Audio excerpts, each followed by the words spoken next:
Snoopgate हा शब्द ऐकलाय का? नसेल ऐकला तर इंटरनेटवर सर्च करून माहिती घ्या. आता यांना सगळ्या जनतेवरच पाळत ठेवायची आहे म्हणून एक ऍप आणतायत. ते सुद्धा आधी रॉयटर्सनं उघड केलं म्हणून जाहीर झालं, नाहीतर कारभार गुपचूपपणे सुरू होता. हे ऍप भारतातल्या सगळ्या फोनमध्ये कंपल्सरी असणार आणि डिलीट करता नाही येणार अशी आधी माहिती जाहीर झाली होती.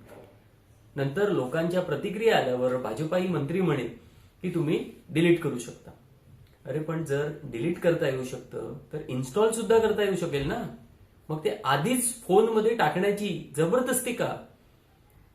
यांचे काही समर्थक म्हणतात तुम्ही इतर ऍप इन्स्टॉल करता, मग सरकारी ऍपला एवढा का विरोध?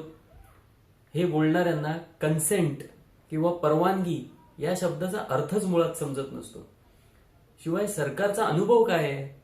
आधारचा डेटा ब्लॅक मार्केटमध्ये पोचला ना, गाड्यांसंबंधीची सगळी माहिती इन्शुरन्स कंपन्यांना मिळते ना, याच सरकारचं नाव पेगासस प्रकरणात आलं होतं ना, भीमा कोरेगाव प्रकरणात गोवण्यासाठी त्यांच्या फोनमध्ये फाईल्स घुसवल्याचे समोर आलं की नाही?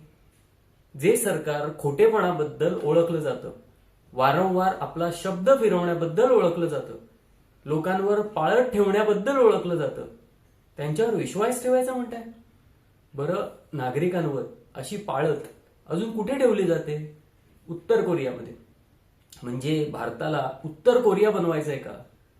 जे आपली डिग्री जाहीर होऊ देत नाहीत, पीएम केअर्स फंड मधल्या रकमा जाहीर होऊ देत नाहीत, मतदानाचे सीसीटीव्ही फुटेज जाहीर होऊ देत नाहीत, मतदार याद्या डिजिटल स्वरूपात मिळत नाहीत, महत्वाचा कोणताही डेटा ज्यांच्याकडून मिळत नाही त्यांना नागरिकांच्या खासगी आयुष्यात मात्र डोकावायचंय.